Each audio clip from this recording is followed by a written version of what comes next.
खबर आपको दें कि लाहौर पुलिस ने सनम जावेद को थाना शादबाद में दर्ज दहशतगर्दी के मुकदमे में गिरफ्तार कर लिया है। आपको अपडेट करें हैं कि लाहौर पुलिस ने सनम जावेद को थाना शादबाद में दर्ज दहशतगर्दी के मुकदमे में गिरफ्तार कर लिया है। सनम जावेद थाना शादबाद में दर्ज दहशतगर्दी के मुकदमे में गिरफ्तार हो गई हैं। रहनुमा PTI सनम जावेद, एक बार फिर उनकी गिरफ्तारी अमल में लाई गई है। सनम जावेद थाना शादबाद में दर्ज दहशतगर्दी के मुकदमे में गिरफ्तार हुई हैं। बात करते हैं डॉन न्यूज के नुमाइंदे वसीम रियाज हमारे साथ मौजूद है। वसीम रियाज, इस हवाले से आगाह कीजिएगा।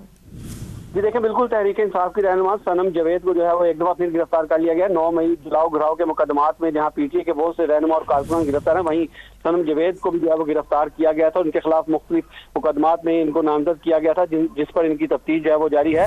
मुख्तलिफ मुकदमात में जमानत से अदालत से जमानत मिलने के बाद भी पुलिस ने दीगर मुकदमात में इनको गिरफ्तार किया और अब थाना शादमान में दर्ज मुकदमा 786/23 में जो है वो इनकी गिरफ्तारी डाली गई है। सनम जावेद को मजीद तफ्तीश के लिए थाना शादमान मुंतकिल कर दिया गया, जहाँ इसे मजीद तफ्तीश जो है वो की जा रही है। जो मुकदमा शादमान में दर्ज है उसमें सनम जावेद के खिलाफ मॉडल टाउन नून लीग के ऑफिस में जलाओ आग लगाने का जो है वो इल्जाम इसमें दर्ज किया गया है। जी बहुत शुक्रिया तफसीलात देने के लिए वसीम रियाज आपका।